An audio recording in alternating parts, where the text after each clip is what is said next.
Hello, and welcome to today's episode of the Sidekick Mastermind.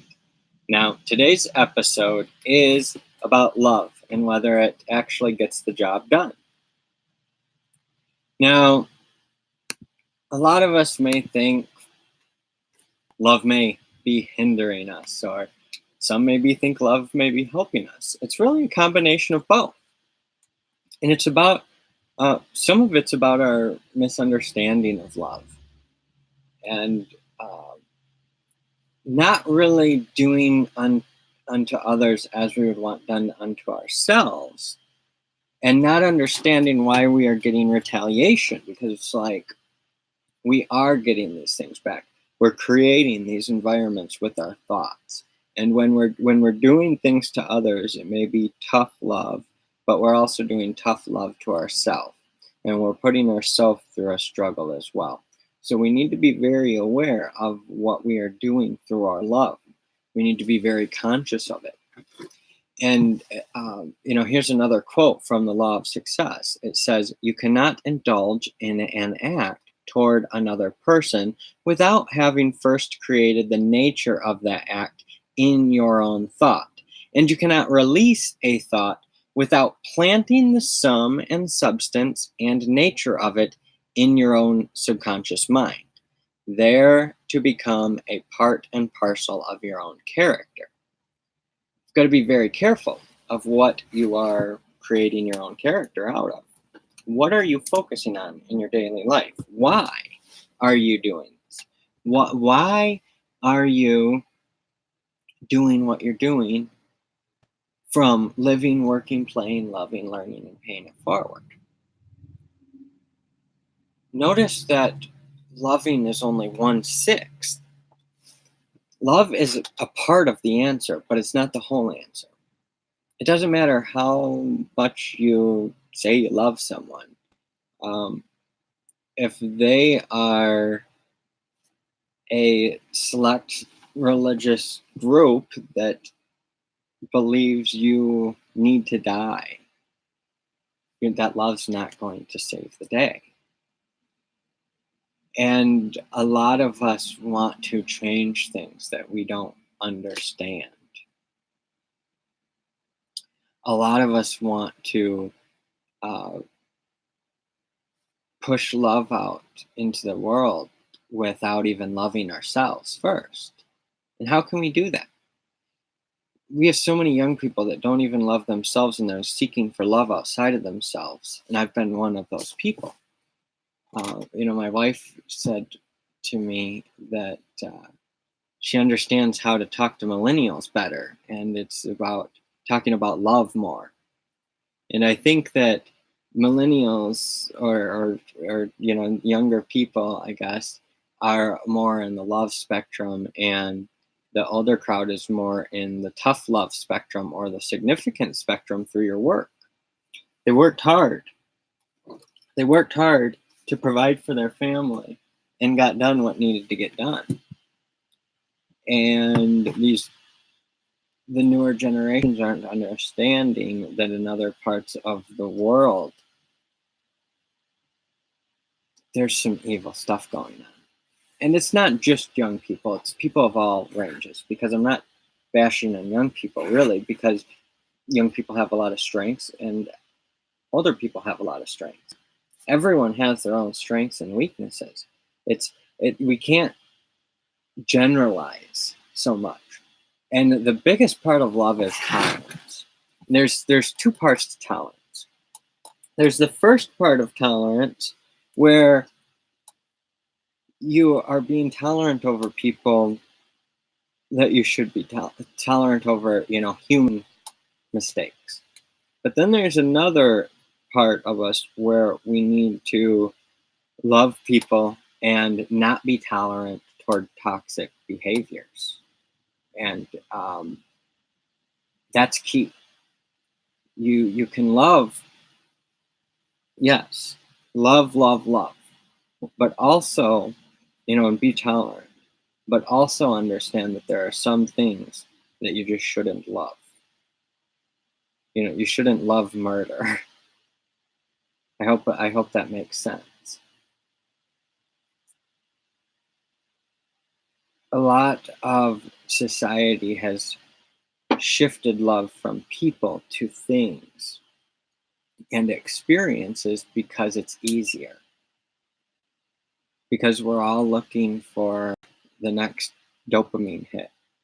We've gotten so used to things happening so quickly that we don't understand that just 100 years ago and still around the world, there are areas that have nothing like what we have. I mean, me having a voice right now, 30 years ago, I would have just have committed suicide. That's my only fate 30 years ago. Because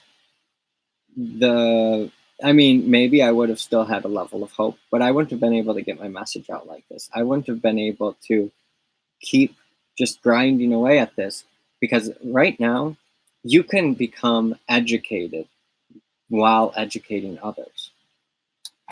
Now, I'm not saying that you should just spew a bunch of information out there, but I am saying that if you're studying, you're learning, you're doing, and then you're teaching others.